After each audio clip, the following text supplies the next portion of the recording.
The Adventures of Sherlock Holmes by Sir Arthur Conan Doyle. Adventure 1. A Scandal in Bohemia. 1. To Sherlock Holmes she is always the woman. I have seldom heard him mention her under any other name. In his eyes she eclipses and predominates the whole of her sex. It was not that he felt any emotion akin to love for Irene Adler. All emotions, and that one particularly, were abhorrent to his cold, precise, but admirably balanced mind.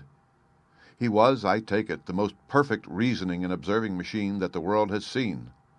But as a lover he would have placed himself in a false position. He never spoke of the softer passions, save with a jibe and a sneer.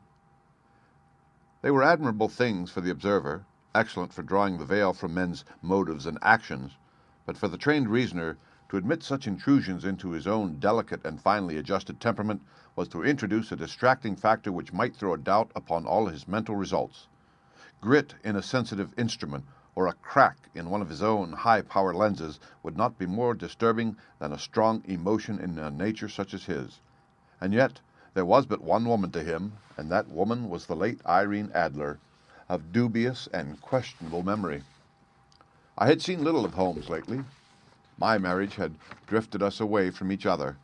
My own complete happiness and the home-centered interests which rise up around the man who first finds himself master of his own establishment were sufficient to absorb all my attention, while Holmes, who loathed every form of society with his whole Bohemian soul, remained in our lodgings in Baker Street, buried among his old books, and alternating from week to week between cocaine and ambition, the drowsiness of the drug and the fierce energy of his own keen nature.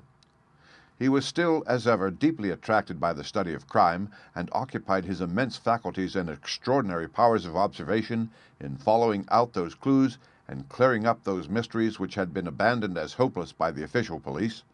From time to time I heard some vague account of his doings, of his summons to Odessa in the case of the Trepoff murder, of his clearing up of the singular tragedy of the Atkinson brothers at Trincomalee, and finally of the mission which he had accomplished so delicately and successfully for the reigning family of Holland. Beyond these signs of his activity, however, which I merely shared with all the readers of the daily press, I knew little of my former friend and companion. One night, it was on the 20th of March, 1888, I was returning from a journey to a patient, for I had now returned to civil practice, when my way led me through Baker Street. As I passed the well-remembered door which must always be associated in my mind with my wooing and with the dark incidents of the Study in Scarlet, I was seized with a keen desire to see Holmes again and to know how he was employing his extraordinary powers. His rooms were brilliantly lit, and even as I looked up, I saw his tall, spare figure pass twice in a dark silhouette against the blind. He was pacing the room swiftly, eagerly, with his head sunk upon his chest and his hands clasped behind him. To me, who knew his every mood and habit, his attitude and manner told their own story. He was at work again. He had risen out of his drug-created dreams and was hot upon the scent of some new problem. I rang the bell and was shown up to the chamber which had formerly been in part my own. His manner was not effusive, it seldom was, but he was glad, I think, to see me. With hardly a word spoken, but with a kindly eye, he waved me to an armchair, threw across his case of cigars, and indicated a spirit case and a gasogene in the corner. Then he stood before the fire and looked me over in his singular introspective fashion. "Wedlock suits you," he remarked. "I think, Watson, that you have put on 7.5 pounds since I saw you." "7," I answered. "Indeed, I should have thought a little more. Just a trifle more, I fancy, Watson, and in practice again, I observe. You did not tell me that you intended to go into harness."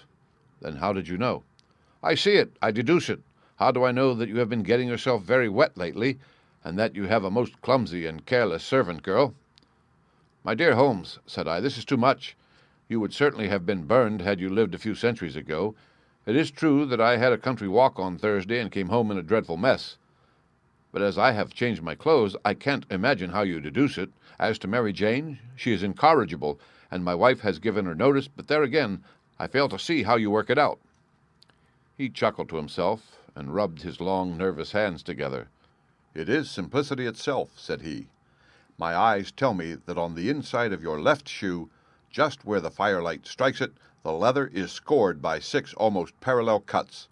Obviously, they have been caused by someone who has very carelessly scraped around the edges of the sole in order to remove crusted mud from it.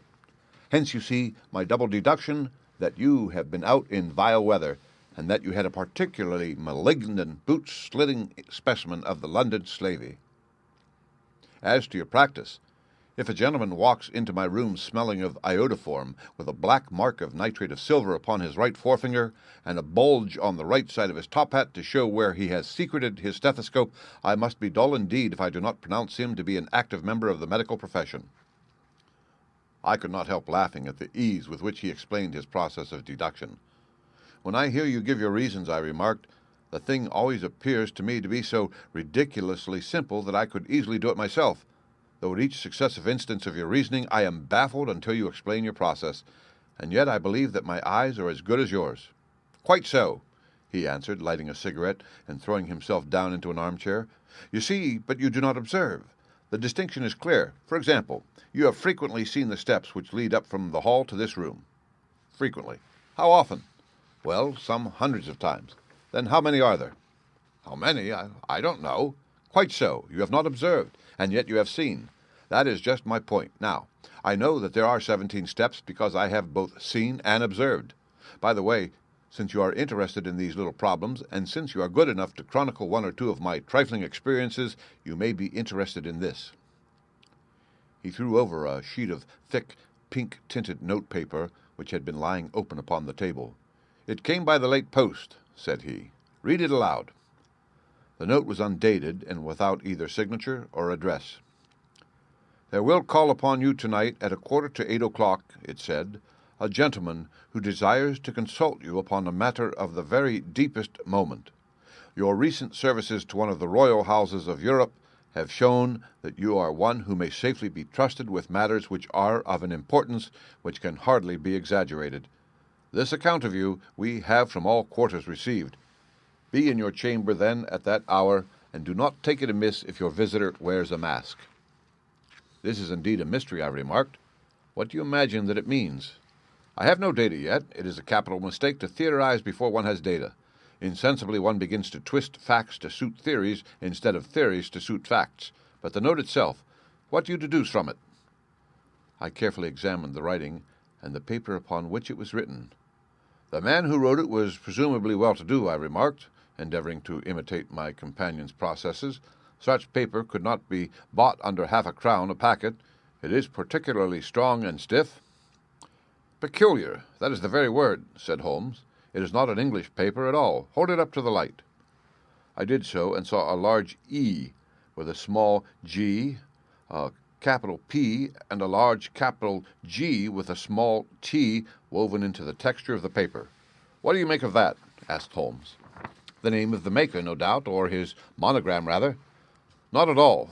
The G with the small T stands for Gesellschaft, which is the German for company. It is a customary contraction like our CO period. Capital P, of course, stands for papier. Now, for the EG. Let us glance at our Continental Gazetteer. He took down a heavy brown volume from his shelves. Eglo, Eglinitz. Here we are, Egria.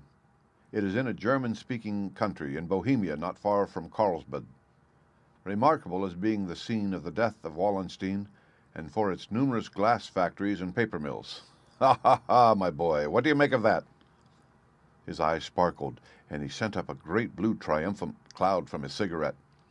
The paper was made in Bohemia, I said. Precisely, and the man who wrote the note is a German. Do you note the peculiar construction of the sentence? This account of you we have from all quarters received. A Frenchman or Russian could not have written that. It is the German who is so uncourteous to his verbs. It only remains, therefore, to discover what is wanted by this German who writes upon Bohemian paper and prefers wearing a mask to showing his face. And here he comes, if I am not mistaken, to resolve all our doubts. As he spoke, there was the sharp sound of horses' hoofs and grating wheels against the curb, followed by a sharp pull at the bell. Holmes whistled. A pair by the sound, said he. Yes, he continued, glancing out of the window, a nice little brougham and a pair of beauties. 150 guineas apiece. There's money in this case, Watson, if there's nothing else. "I think that I had better go, Holmes." "Not a bit, Doctor. Stay where you are. I am lost without my Boswell, and this promises to be interesting. It would be a pity to miss it." "But your client—" "Never mind him. I may want your help, and so may he. Here he comes. Sit down in that armchair, Doctor, and give us your best attention." A slow and heavy step, which had been heard upon the stairs and in the passage, paused immediately outside the door. Then there was a loud and authoritative tap. "Come in," said Holmes. A man entered who could hardly have been less than 6 feet 6 inches in height, with the chest and limbs of a Hercules. His dress was rich with a richness which would in England be looked upon as akin to bad taste. Heavy bands of astrakhan were slashed across the sleeves and fronts of his double-breasted coat, while the deep blue cloak which was thrown over his shoulders was lined with flame-colored silk and secured at the neck with a brooch which consisted of a single flaming barrel. Boots, which extended halfway up his calves, and which were trimmed at the tops with rich brown fur, completed the impression of barbaric opulence which was suggested by his whole appearance. He carried a broad-brimmed hat in his hand, while he wore across the upper part of his face, extending down past the cheekbones, a black, vizard mask, which he had apparently adjusted that very moment, for his hand was still raised to it as he entered. From the lower part of the face he appeared to be a man of strong character, with a thick, hanging lip and a long, straight chin suggestive of resolution pushed to the length of obstinacy. "You had my note?" he asked with a deep, harsh voice and a strongly marked German accent. "I told you that I would call." He looked from one to the other of us, as if uncertain which to address. "Pray take a seat," said Holmes. "This is my friend and colleague, Dr. Watson, who is occasionally good enough to help me in my cases. Whom have I the honor to address?" "You may address me as the Count von Kram, a Bohemian nobleman. I understand that this gentleman, your friend, is a man of honor and discretion, whom I may trust with a matter of the most extreme importance. If not, I should much prefer to communicate with you alone." I rose to go, but Holmes caught me by the wrist and pushed me back into my chair. "It is both or none," said he. "You may say before this gentleman anything which you may say to me." The Count shrugged his broad shoulders. "Then I must begin," said he, "by binding you both to absolute secrecy for 2 years. At the end of that time the matter will be of no importance. At present it is not too much to say that it is of such weight it may have an influence upon European history." "I promise," said Holmes. "And I." "You will excuse this mask," continued our strange visitor. "The august person who employs me wishes his agent to be unknown to you, and I may confess at once that the title by which I have just called myself is not exactly my own." "I was aware of it," said Holmes dryly. "The circumstances are of great delicacy, and every precaution has to be taken to quench what might grow to be an immense scandal and seriously compromise one of the remaining families of Europe. To speak plainly, the matter implicates the great house of Ormstein, hereditary kings of Bohemia." "I was also aware of that," murmured Holmes, settling himself down in his armchair and closing his eyes.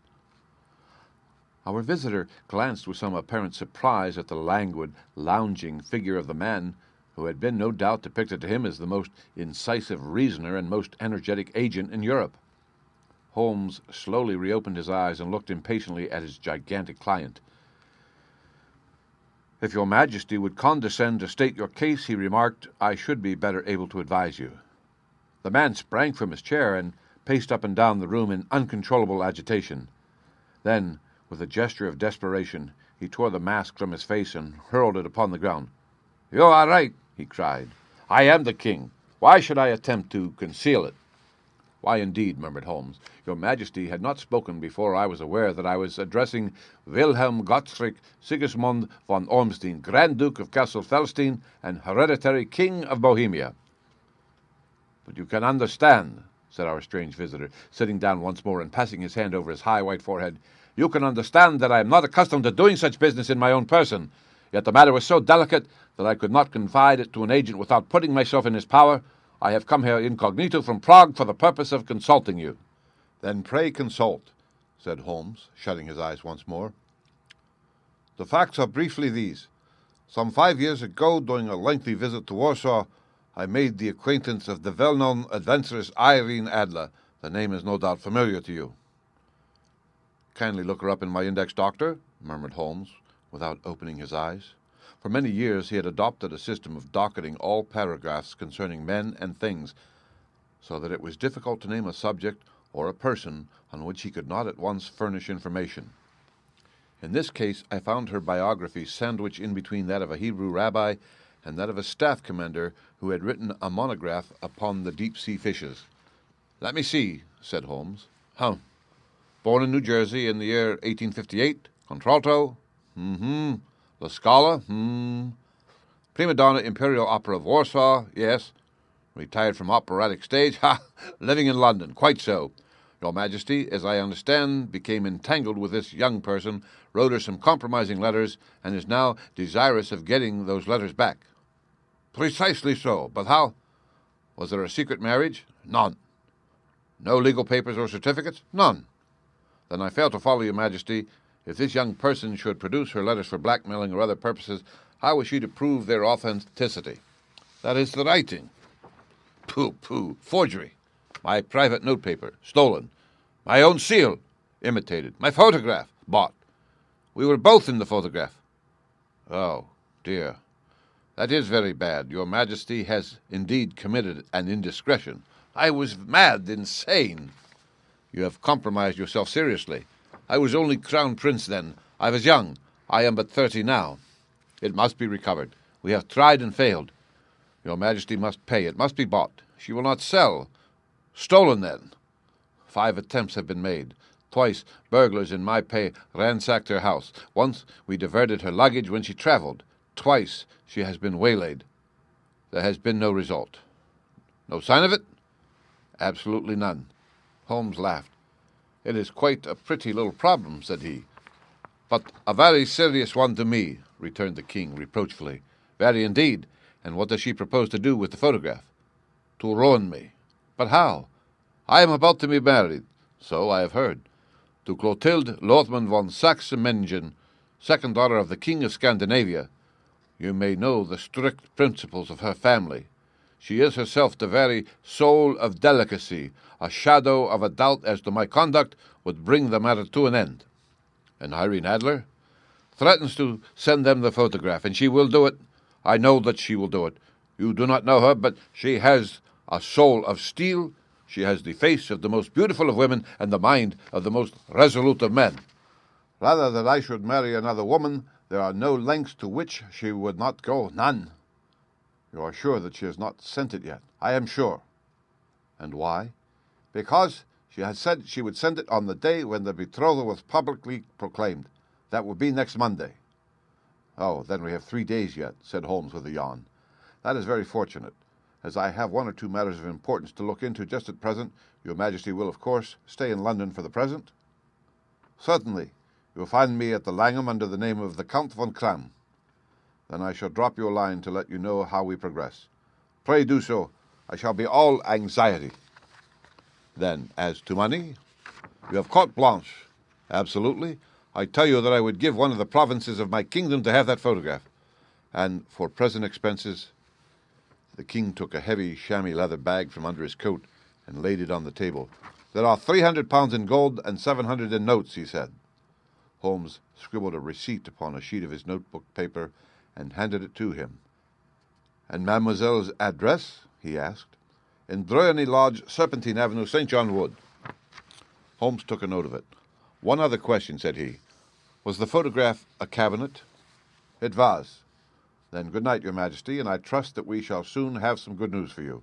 And good night, Watson, he added, as the wheels of the Royal Brougham rolled down the street. If you will be good enough to call tomorrow afternoon at 3 o'clock, I should like to chat this little matter over with you. 2. At 3 o'clock precisely, I was at Baker Street, but Holmes had not yet returned. The landlady informed me that he had left the house shortly after 8 o'clock in the morning, and so I sat down beside the fire, however, with the intention of waiting him, however long he might be. I was already deeply interested in his inquiry, for, though it was surrounded by none of the grim and strange features which were associated with the 2 crimes which I have already recorded, still, the nature of the case and the exalted station of his client gave it a character of its own. Indeed, apart from the nature of the investigation which my friend had on hand, There was something in his masterly grasp of a situation and his keen, incisive reasoning which made it a pleasure to me to study his system of work and to follow the quick, subtle methods by which he disentangled the most inextricable mysteries. So accustomed was I to his invariable success that the very possibility of his failing had ceased to enter into my head. It was close upon 4 before the door opened, and a drunken-looking groom, ill-kempt and side-whiskered, with an inflamed face and in disreputable clothes, walked into the room. Accustomed as I was to my friend's amazing powers in the use of disguises, I had to look 3 times before I was certain that it was indeed he. With a nod, he vanished into the bedroom, whence he emerged in 5 minutes, tweed-suited and respectable as of old. Putting his hands into his pockets, he stretched out his legs in front of the fire and laughed heartily for some minutes. "Well, really!" he cried, and then he choked and laughed again until he was obliged to lie back limp and helpless in the chair. "What is it?" "It's quite too funny. I am sure you could never guess how I employed my morning or what I ended by doing." "I can't imagine. I suppose that you have been watching the habits and perhaps the house of Miss Irene Adler?" "Quite so. But the sequel was rather unusual. I will tell you, however, I left the house a little after 8 o'clock this morning in the character of a groom out of work.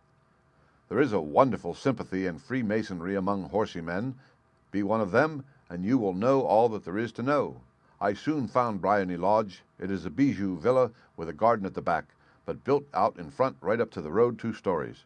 Chublock to the door, large sitting room on the right side, well furnished, with long windows almost to the floor, and those preposterous English window fasteners which a child could open. Behind there was nothing remarkable, save that the passage window could be reached from the top of the coach-house. I walked round it and examined it closely from every point of view, but without noting anything else of interest. I then lounged down the street and found, as I expected, that there was a mews in a lane which runs down by one wall of the garden.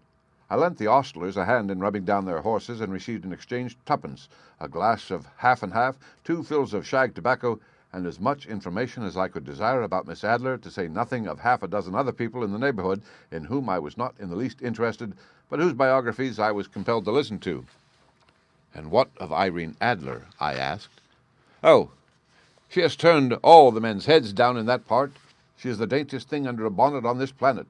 So say the Serpentine Mews to a man. She lives quietly, sings at concert, drives out at 5 every day, and returns at 7 sharp for dinner. Seldom goes out at other times except when she sings. Has only 1 male visitor, but a good deal of him. He is dark, handsome, and dashing, never calls less than once a day, and often twice. He is a Mr. Godfrey Norton of the Inner Temple. See the advantages of a cabman as a confidant. They had driven him home 12 times from Serpentine Mews, and knew all about him. When I had listened to all they had to tell, I began to walk up and down near Briony Lodge once more, and to think over my plan of campaign."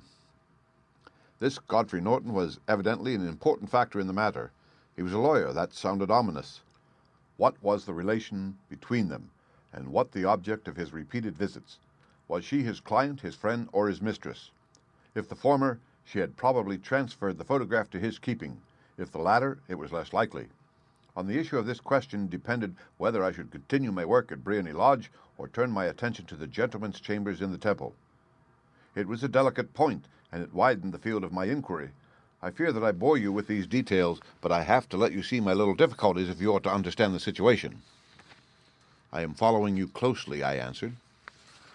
I was still balancing the matter in my mind when a hansom cab drove up by to Briony Lodge, and a gentleman sprang out. He was a remarkably handsome man, dark, aquiline, and mustached, evidently the man of whom I had heard. He appeared to be in a great hurry, shouted to the cabman to wait, and brushed past the maid, who opened the door with the air of a man who was thoroughly at home. He was in the house about half an hour, and I could catch glimpses of him in the windows of the sitting-room, pacing up and down, talking excitedly and waving his arms. Of her I could see nothing. Presently he emerged, looking even more flurried than before. As he stepped up to the cab, he pulled a gold watch from his pocket and looked at it earnestly. "Drive like the devil," he shouted, "first to Gross and Hankey's in Regent Street, and then to the Church of St. Monica in the Edgware Road. Half a guinea if you do it in 20 minutes. Away they went, and I was just wondering whether I should not do well to follow them, when up the lane came a neat little landau, the coachman with his coat only half buttoned and his tie under his ear, while all the tags of his harness were sticking out of the buckles. It hadn't pulled up before she shot out of the hall door and into it. I only caught a glimpse of her at the moment, but she was a lovely woman with a face that a man might die for. "The Church of St. Monica, John. she cried, "and half a sovereign if you reach it in 20 minutes." This was quite too good to lose, Watson. I was just balancing whether I should run for it or whether I should perch behind her landau when a cab came through the street. The driver looked twice at such a shabby fare, but I jumped in before he could object.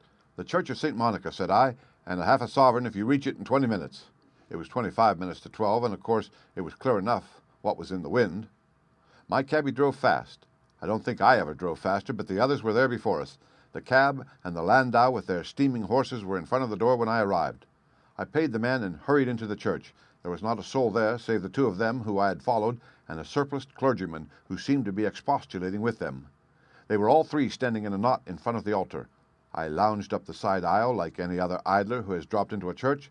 Suddenly, to my surprise, the three at the altar faced round to me, and Godfrey Norton came running as hard as he could towards me. "Thank God," he cried. "You'll do. Come, come." "What then?" I asked. "Come, man, come. Only 3 minutes or it won't be legal." I was half dragged up to the altar, and before I knew where I was, I found myself mumbling responses which were whispered in my ear, and vouching for things of which I knew nothing, and generally assisting in the secure tying up of Irene Adler, spinster, to Godfrey Norton, bachelor. It was all done in an instant, and there was the gentleman thanking me on the one side and the lady on the other, while the clergyman beamed on me in front. It was the most preposterous position in which I found myself in life ever, and it was the thought of it that started me laughing just now. It seems that there had been some informality about their license, that the clergyman absolutely refused to marry them without a witness of some sort, and that my lucky appearance saved the bridegroom from having to sally out into the streets in search of a best man. The bride gave me a sovereign. I mean to wear it on my watch chain in memory of the occasion. "This is a very unexpected turn of affairs," said I. "And what then?" "Well, I found my plans very seriously menaced. It looked as if the pair might take an immediate departure, and so necessitate very prompt and energetic measures on my part. At the church door, however, they separated, he driving back to the temple, and she to her own house. "I shall drive out in the park at 5 as usual," she said as she left him. I heard no more. They drove away in different directions, and I went off to make my own arrangements. "Which are?" "Some cold beef and a glass of beer," he answered, ringing the bell. "I have been too busy to think of food, and I am likely to be busier still this evening. By the way, Doctor, I shall want your cooperation." "I shall be delighted. You don't mind breaking the law?" "Not in the least." "Nor running a chance of arrest?" "Not in a good cause." "Oh, the cause is excellent. Then I am your man. I was sure that I might rely on you. But what is it you wish?" "When Mrs. Turner has brought in the tray, I will make it clear to you. Now," he said, as he turned hungrily on the simple fare that our landlady had provided, "I must discuss it while I eat, for I have not much time. It is nearly 5 now. In 2 hours we must be on the scene of action. Miss Irene, or Madame, rather, returns from her drive at 7. We must be at Briony Lodge to meet her." "And what then?" "You must leave that to me. I have already arranged what is to occur. There is only one point on which I must insist. You must not interfere, come what may. You understand?" "I am to be neutral?" "To do nothing whatever. There will probably be some small unpleasantness. Do not join in it. It will end in my being conveyed into the house. 4 or 5 minutes afterwards, the sitting-room will open. You are to station yourself close to that open window." "Yes." "You are to watch me, for I will be visible to you." "Yes." "And when I raise my hand, so, you will throw into the room what I give you to throw, and will at the same time raise the cry of fire. You quite follow me?" "Entirely." "It is nothing very formidable," he said, taking a long cigar-shaped roll from his pocket. "It is an ordinary plumber's smoke rocket, fitted with a cap at either end to make it self-lighting. Your task is confined to that. When you raise your cry of fire, it will be taken up by quite a number of people. You may then walk to the end of the street, and I will rejoin you in 10 minutes. I hope that I have made myself clear. I am to remain neutral, to get near the window, to watch you, and, at the signal, to throw in this object, then to raise the cry of fire, and to wait you at the corner of the street." "Precisely." "Then you may entirely rely on me." "That is excellent. I think, perhaps, it is almost time that I prepare for the new role I have to play." He disappeared into his bedroom, and returned in a few minutes in the character of an amiable and simple-minded nonconformist clergyman. His broad black hat, his baggy trousers, his white tie, his sympathetic smile, and general look of peering and benevolent curiosity were such as Mr. John Hare alone could have equalled.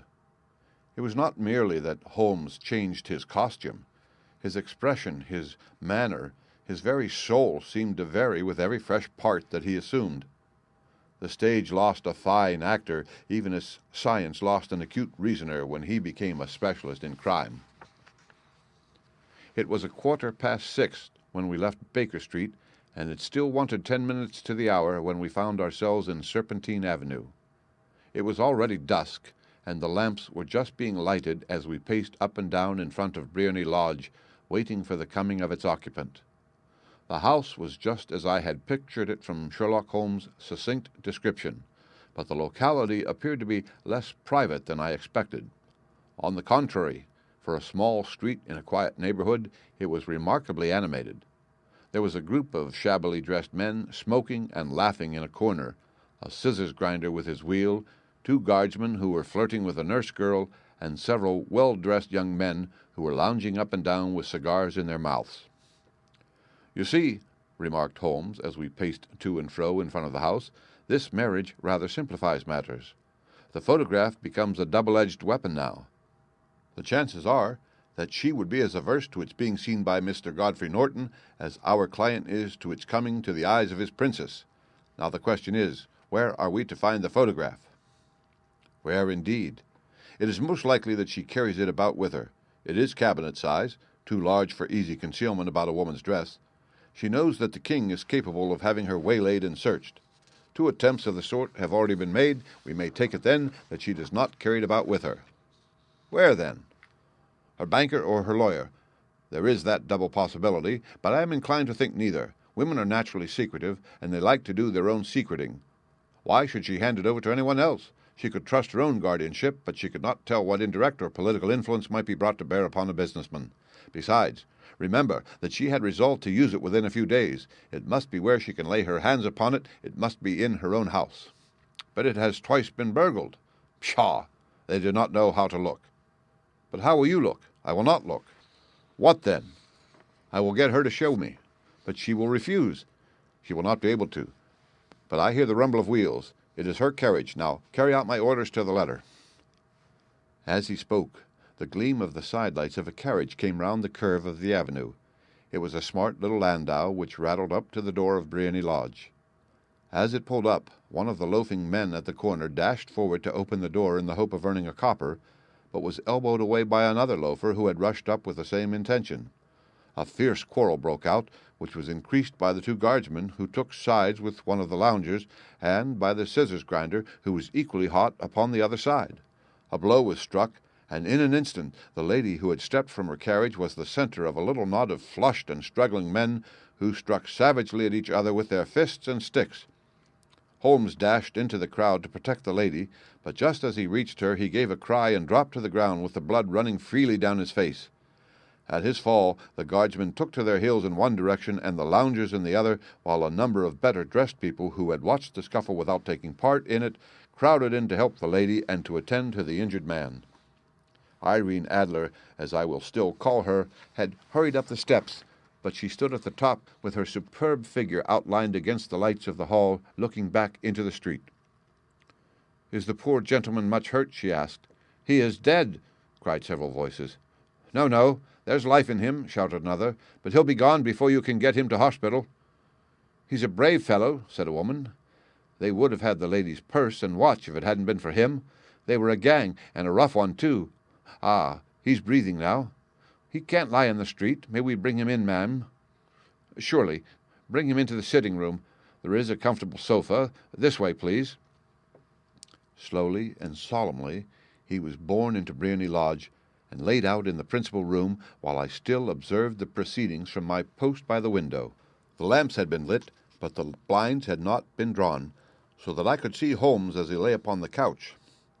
I do not know whether he was seized with compunction at that moment for the part he was playing, but I know that I never felt more heartily ashamed of myself in my life than when I saw the beautiful creature against whom I was conspiring, or the grace and kindliness with which she waited upon the injured man.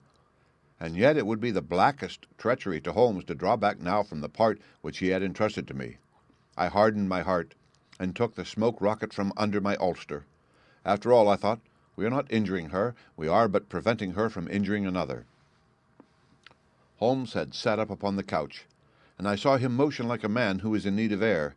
A maid rushed across and threw open the window. At the same instant I saw him raise his hand, and at the signal I tossed my rocket into the room with a cry of "Fire!"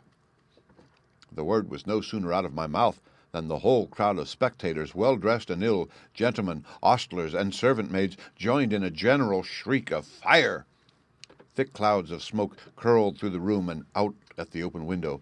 I caught a glimpse of rushing figures, and a moment later the voice of Holmes from within, assuring them that it was a false alarm.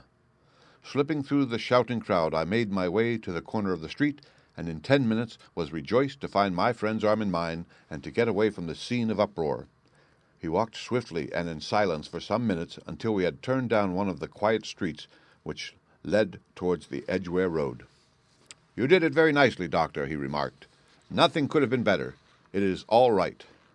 You have the photograph? I know where it is." "And how did you find out?" "She showed me, as I told you she would." "I am still in the dark." "I do not wish to make a mystery," said he, laughing. "The matter was perfectly simple. You, of course, saw that everyone in the street was an accomplice. They were all engaged for the evening." "I guessed as much. Then, when the row broke out, I had a little moist red paint in the palm of my hand. I rushed forward, fell down, clapped my hand to my face, and became a piteous spectacle. It is an old trick." "That also I could fathom." "Then they carried me in. She was bound to have me in. What else could she do? And into her sitting room, which was the very room which I suspected. It lay between that and her bedroom, and I was determined to see which. They laid me on a couch. I motioned for air. They were compelled to open the window, and you had your chance." "How did that help you?" "It was all important. When a woman thinks that her house is on fire, her instinct is at once to rush to the thing which she values most. It is a perfectly overpowering impulse, and I have more than once taken advantage of it. In the case of the Darlington substitution scandal it was of use to me, and also in the Arnsworth Castle business. A married woman grabs at her baby. An unmarried one reaches for her jewel box. Now, it was clear to me that our lady of today had nothing in the house more precious to her than what we are in quest of. She would rush to secure it. The alarm of fire was admirably done. The smoke and shouting were enough to shake nerves of steel. She responded beautifully. The photograph is in a recess behind a sliding panel just above the right bell pull. She was there in an instant, and I caught a glimpse of it as she half drew it out. When I cried out that it was a false alarm, she replaced it, glanced at the rocket, rushed from the room, and I have not seen her since. I rose, and making my excuses, escaped from the house. I hesitated whether to attempt to secure the photograph at once, but the coachman had come in, and as he was watching me narrowly, it seemed safer to wait. A little over-precipitance may ruin all. "And now?" I asked. "Our quest is practically finished. I shall call with the king tomorrow, and with you, if you care to come with us. We will be shown into the sitting room to wait for the lady, but it is probable that when she comes she may find neither of us nor the photograph. It might be a satisfaction to His Majesty to regain it with his own hands." "And when will you call?" "At 8 in the morning. She will not be up, so that we shall have a clear field. Besides, we must be prompt, for this marriage may mean a complete change in her life and habits. I must wire to the king without delay." We had reached Baker Street and had stopped at the door. He was searching his pockets for the key when someone passing said, "Good night, Mr. Sherlock Holmes." There were several people on the pavement at the time, but the greeting appeared to have come from a slim youth in an ulster who had hurried by. "I've heard that voice before," said Holmes, staring down the dimly lit street. "Now, I wonder who the deuce that could have been." 3. I slept at Baker Street that night, and we were engaged upon our toast and coffee in the morning when the King of Bohemia rushed into the room. "You've really got it?" he cried, grasping Sherlock Holmes by either shoulder and looking eagerly into his face. "Not yet." "But you have hopes?" "I have hopes." "Then come in. I am all impatience to be gone." "We must have a cab." "No, my brougham is waiting." "Then that will simplify matters." We descended and started off once more for Briony Lodge. "Irene Adler is married," remarked Holmes. "Married? When?" "Yesterday." "But to whom?" "To an English lawyer named Norton." "But she could not love him." "I am in hopes that she does." "And why in hopes?" "Because it would spare your Majesty all fear of future annoyance. If the lady loves her husband, she does not love your Majesty. If she does not love your Majesty, there is no reason why she should interfere with your Majesty's plan. It is true, and yet, well, I wish she had been my own station. What a queen she would have made!" He relapsed into a moody silence, which was not broken until we drew up in Serpentine Avenue. The door of Briony Lodge was open, and an elderly woman stood upon the steps. She watched us with a sardonic eye as we stepped from the brougham. "Mr. Sherlock Holmes, I believe," said she. "I am Mr. Holmes," answered my companion, looking at her with a questioning and rather startled gaze. "Indeed. My mistress told me that you were likely to call. She left this morning with her husband by the 5:15 train from Charing Cross for the Continent." "What?" Sherlock Holmes staggered back, white with chagrin and surprise. "Do you mean that she has left England?" "Never to return. And the papers?" asked the king hoarsely. "All is lost." "We shall see." He pushed past the servant and rushed into the drawing-room, followed by the king and myself. The furniture was scattered about in every direction, with dismantled shelves and open drawers, as if the lady had hurriedly ransacked them before her flight. Holmes rushed at the bell pull, tore back a small sliding shutter, and, plunging in his hand, pulled out a photograph and a letter. The photograph was of Irene Adler herself in evening dress. The letter was superscribed to Sherlock Holmes, Esquire, to be left till called for. My friend tore it open, and we all three read it together. It was dated at midnight of the preceding night, and ran in this way: "My dear Mr. Sherlock Holmes, you really did it very well. You took me in completely. Until after the alarm of fire I had not a suspicion.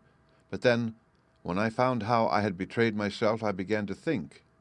I had been warned against you months ago. I had been told that if the king employed an agent, it would certainly be you, and your address had been given me. Yet with all this, you made me reveal what you wanted to know. Even after I became suspicious, I found it hard to think evil of such a dear, kind old clergyman. But you know, I have been trained as an actress myself. Male costume is nothing new to me. I often take advantage of the freedom which it gives. I sent John, the coachman, to watch you, ran upstairs, got into my walking clothes, as I call them, and came down just as you departed. Well, I followed you to your door, and so made sure that I was really an object of interest to the celebrated Mr. Sherlock Holmes. Then I, rather imprudently, wished you good night, and started for the Temple to see my husband. We both thought the best resource was flight, when pursued by so formidable an antagonist, so you will find the nest empty, and when you call tomorrow. As to the photograph, your client may rest in peace. I love and am loved by a better man than he. The king may do what he will without hindrance from one whom he has cruelly wronged. I keep it only to safeguard myself, and to preserve a weapon which will always secure me from any steps which he might take in the future. I leave a photograph which he might care to possess, and I remain, dear Mr. Sherlock Holmes, very truly yours, Irene Norton, née Adler." "What a woman! Oh, what a woman!" cried the King of Bohemia, when we had all three read this epistle. "Did I not tell you how quick and resolute she was? Would she have not made an admirable queen? Is it not a pity that she was not on my level?" "From what I have seen of the lady, she seems indeed to be on a very different level to your Majesty," said Holmes coldly. "I am sorry that I have not been able to bring your Majesty's business to a more successful conclusion." "On the contrary, my dear sir," cried the king, "nothing could be more successful. I know that her word is inviolate. The photograph is now as safe as if it were in the fire." "I am glad to hear your Majesty say so. I am immensely indebted to you. Pray tell me in what way I can reward you.